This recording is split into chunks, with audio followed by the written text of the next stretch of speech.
Is social media really hijacking your brain? A review of the social dilemma. Hey everyone, welcome back to the channel.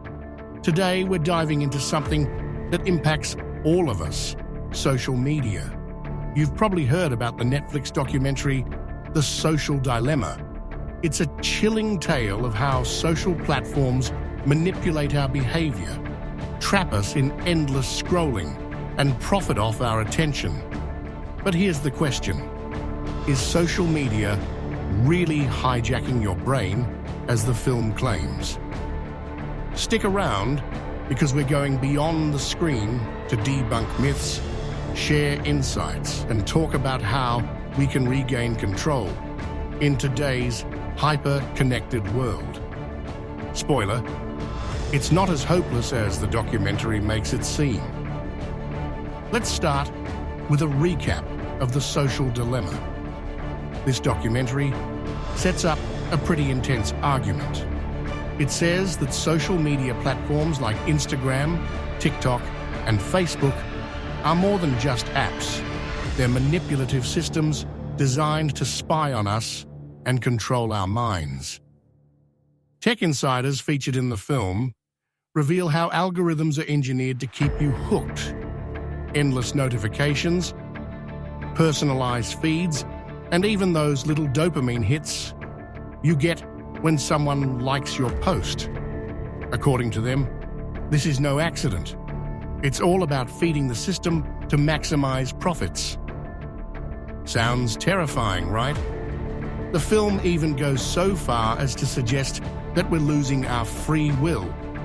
It paints us as powerless victims of these massive tech giants. Pretty heavy stuff. And while some of this is true, we'll get to that, it's not the full picture. Here's the thing, the social dilemma leans pretty hard on scare tactics. Claiming that social media is hijacking your brain makes it sound like you have no control over your own actions. But is that really the case? Think about your own experiences. Sure, there are moments when you've been sucked into hours of TikTok videos or Instagram reels, but does that mean you're entirely powerless? Not quite. Social media influences us. That's undeniable. But it doesn't outright take over our minds. We still have the ability to pause, reflect, and make better choices. The truth is, social media is a tool. It's not inherently good or bad. Just like a hammer can build a house or break a window, the impact depends on how it's used. And guess what? We have a say in that. Before we get too critical, let's give the social dilemma some credit. It raises important concerns that we shouldn't overlook. For one, the documentary highlights how platforms prioritize profit over user well-being. That's true. Social media companies want us to spend as much time as possible on their apps, because the longer we stay, the more ads they can show us. It also sheds light on serious issues like misinformation, which we've all seen spread like wildfire online, and the mental health risks that come with constant comparison and cyberbullying. These are real problems that deserve our attention. So yes, the film does make us think critically about the ways in which these platforms operate. And in a world where people are becoming more aware of their digital habits, that's a good thing. Despite its strengths, the social dilemma has its flaws. For starters, it relies heavily on fear. The idea that we're all helpless pawns in the hands of algorithms oversimplifies a complex issue. Let me explain. It's no secret that algorithms curate the content we see. They show us what they think will keep us engaged.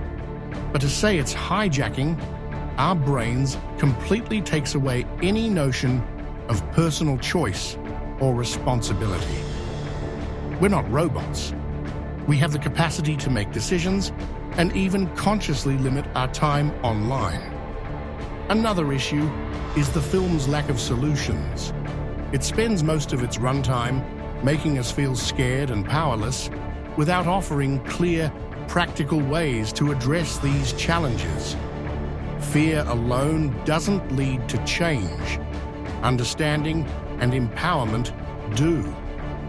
Now, let's talk about the villains of this story. Algorithms. They're often portrayed as these menacing, brainwashing forces, but in reality, algorithms are just systems designed to personalize your experience.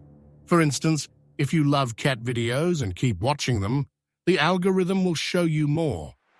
Is that evil? Not really. Here's the catch, though. Algorithms aren't perfect. Their primary goal is engagement, not necessarily your happiness or well-being. That's why you sometimes get stuck in a doom-scrolling loop or see content that stirs up strong emotions. The algorithm seeks to hook you. But here's the good news. We can outsmart the algorithm by being intentional about what we click on, who we follow, and how much time we spend online. We can train these platforms to give us content that actually benefits us, like educational videos or inspiring stories. The power isn't entirely out of our hands. So what do we do with all of this? The key takeaway is this: social media doesn't have to control us. We can control how we use it. The first step is awareness. Recognize the moments when you feel sucked into the digital whirlpool. Are you scrolling without purpose? Are notifications pulling you away from real-life interactions? Once you identify these patterns, you can take steps to change them. Here are a few practical tips. Turn off non-essential app notifications. Believe it or not, you don't need to know the second someone likes your post. Set time limits for your apps. Most smartphones have built-in tools for this. Unfollow accounts that make you feel bad about yourself.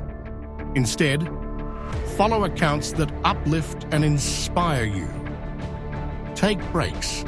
Yes, your online community will still be there after a few hours or even a few days away. Let's not forget that social media has its bright side. It's not just about doom and gloom. These platforms connect us to friends and family, expose us to new ideas, and give us access to resources we might never find otherwise. Think about the global movements that started online: social justice campaigns, fundraisers for important causes, or even opportunities for small businesses to thrive. Social media can be a force for good when used with intention. The hammer analogy we mentioned earlier fits perfectly here. Social media is just a tool. It's up to us to decide how to use it. With the right approach, it can be a source of inspiration, connection, and creativity. But let's not take all the responsibility onto our shoulders. Yes, we as individuals need to make more conscious choices, but change also has to come from the top. Tech companies need to implement ethical practices that prioritize user well-being over profits. Governments and regulators have a role to play too, ensuring these platforms operate fairly and transparently. In the end, it's a shared responsibility. We can't just point fingers at the tech giants without also reflecting on our own actions. At its core, this conversation isn't just about social media. It's about the broader relationship we have with technology in our lives. Are we using it to make our lives better, or are we letting it control us? Balance is key. Spend time offline. Build real-life connections. Use social media as a tool for growth, rather than a trap for distraction. It's all about setting boundaries and being intentional. So, is social media hijacking your brain? Not quite. While platforms are designed to keep you glued to your screen, you have more control than the social dilemma gives you credit for. Social media isn't inherently good or bad. It's all about how we choose to interact with it.